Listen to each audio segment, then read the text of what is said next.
Hi, it's Will from stormthecastle.com, and here on YouTube you know me as Epic Fantasy. And this is my latest tutorial. This is a how to make a sword sheath tutorial. See that? A sheath out of foam for your foam board or cardboard swords. Probably could even use it for a real sword. So really fun and interesting project. People ask for this all the time. I'm finally doing one. So thanks for all the people who suggested, hey, make a sheath, make a sheath, make a sheath. I made a sheath. And with this sheath, you can wear it on your waist, you can wear it on your back, depending on, how big the sword is. And it's just out of some foam that you can buy, real inexpensive. So, fun project. I show you how to do it. I'll give you the parts list. Thanks for watching my videos. Thanks for subscribing if you're a subscriber. If you're not a subscriber, hit that button. Always lots of interesting videos and projects. Lots of stuff coming up. Let's launch into the introduction, and then let's do how to make a foam sheath for your sword. Thank you.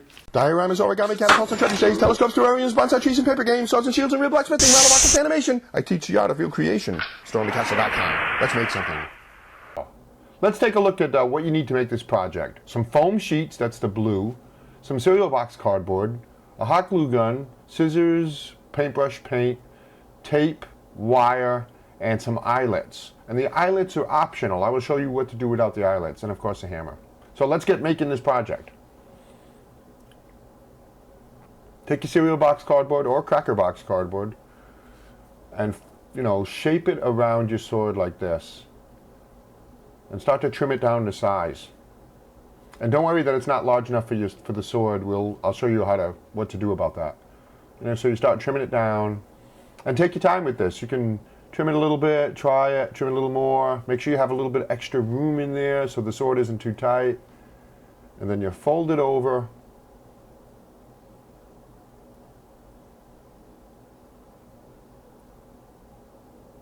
And you tape it down. Tape the whole thing, the whole length of it. In effect, what we're doing is we're building a sheath out of cardboard first. See, it looks good. Now this sheath isn't large enough,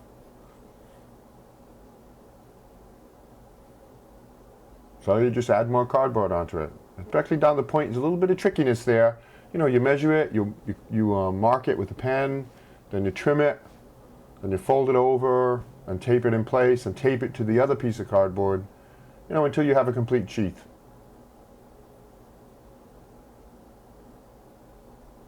And tape those pieces together too. But try not to make any unusual lips on the inside that the sword could get stuck on when you're putting it in. So, give that some thought.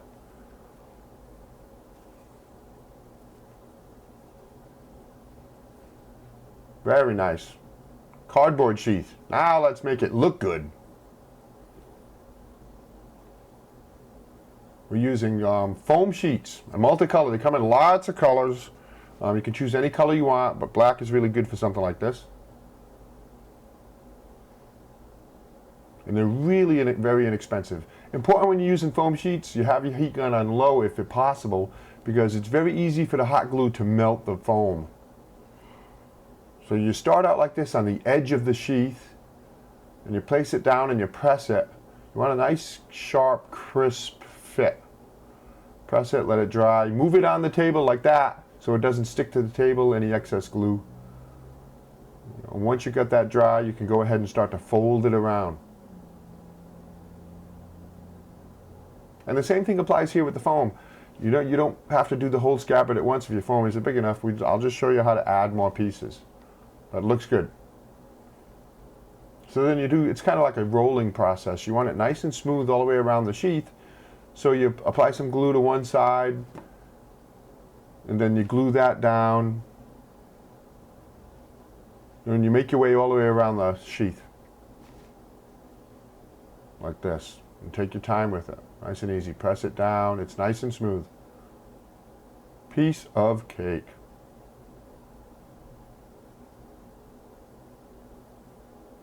Looks good.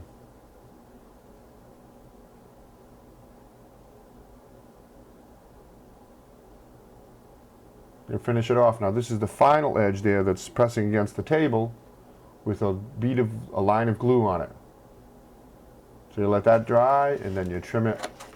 And you can trim it, too, with an X-Acto knife or something like that. And we're going to trim that edge a little bit. It's just a rough cut. So, trim any excess on the top, too. Take a look at it, get it looking good.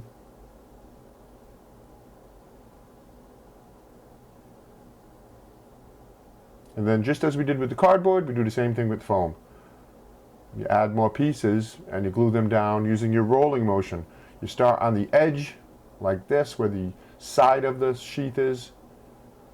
You glue it and then you roll it around, glue it some more, and roll it again and glue it some more until it's all the way around, and you trim it. Easy enough. I really like how this sheath came out. The sword, huh? Now the tip. Right, you can glue that down with hot glue and then trim it. And it looks good.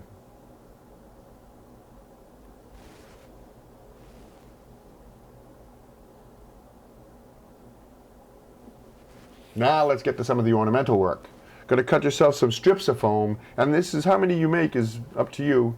We're going to do 6 strips, 2 large strips like this, and you'll see what all these are used for, and 4 smaller, thinner strips.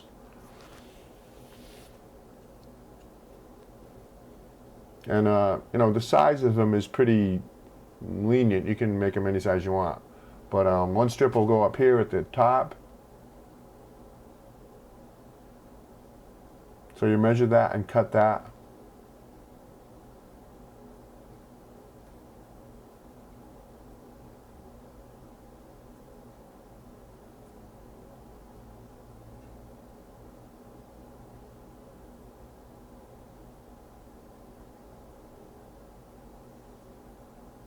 And one strip will go here to cover our gap.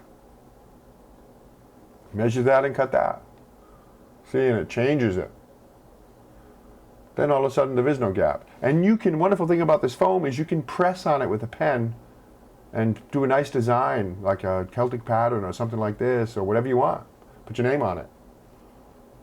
And then for these 2 pieces, you might want to paint them silver. And you'll see how good that looks later on.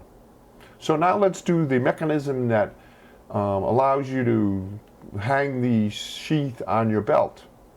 That's composed of the 2 larger strips like this. So you fold them over, you glue them, and you extend them out with long flaps like that.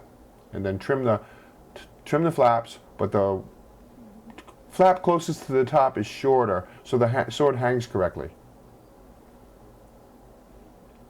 Then we put eyelets in ours. Now you can get eyelets for like $1 at like arts and crafts stores, and it's really nice for something like this, but it is optional. You don't need to do eyelets. I will show you what you can do instead of this, but you need the eyelet. You put them in and you press them through, and then you actually put them over a tool and hammer them, and then it connects the 2 together by peening them over. That process is called peening. So you press it through, and then you use the tool. There's a tool underneath and then the tool on top. That's really fun if you want to expand a little bit. Get in some eyelets and an eyelet tool. Comes in handy for leather working and stuff like that. And there you go. You get a nice eyelet. Looks really good. You can trim those.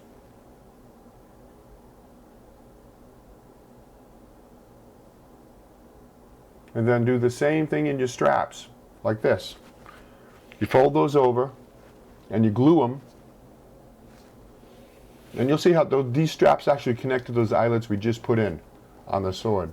Because these are what your belt will go through these.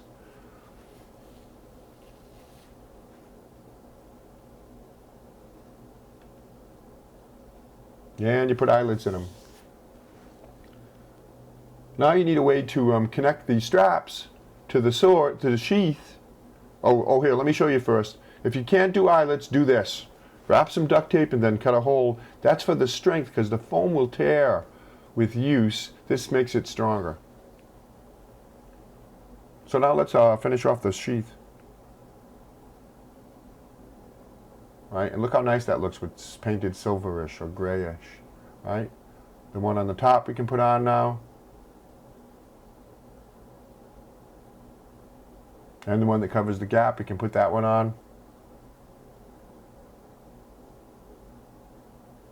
Nice detail. Consider painting it. You know, I was thinking green would be good too if you wanted to, if you had like an elven sword. So to connect the two together, the straps to the sword, you can use a key ring, well, a couple of key rings.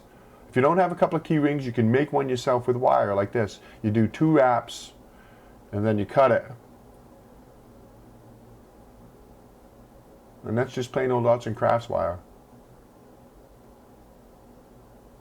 You make 2 of those and then you can connect them through the eyelets. One connected to the strap and one connected to the sheath. That's it. Looking good. Nice job.